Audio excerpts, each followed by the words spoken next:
En 1969, l'humanité a posé le pied sur la Lune.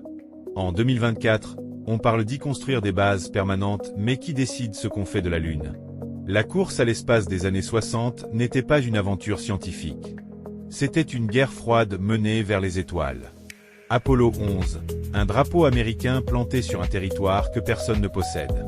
En 1967, le traité de l'espace est signé. La Lune appartient à toute l'humanité. Aucun pays ne peut se l'approprier. Parfait. Sur le papier.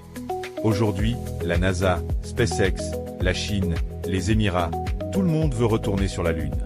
Pas pour planter un drapeau, mais pour extraire des ressources. De l'hélium-3, de l'eau glacée et des métaux rares. Problème. Le traité de 1967 interdit de posséder la Lune, mais il ne dit rien sur les ressources qu'on y extrait. En 2015, les États-Unis ont voté une loi autorisant leurs entreprises à exploiter les ressources spatiales. Légalement. La Chine construit ses propres fusées. SpaceX teste Starship. L'Inde atterrit sur le pôle sud lunaire en 2023. Et cette fois, ce sont des entreprises privées qui mènent la danse. Alors, qui colonise la Lune? Ceux qui arrivent les premiers ou ceux qui ont le plus d'argent? Et si on trouve de l'eau en quantité industrielle? Est-ce que la Lune devient un enjeu géopolitique comme le pétrole? La Lune est à tout le monde.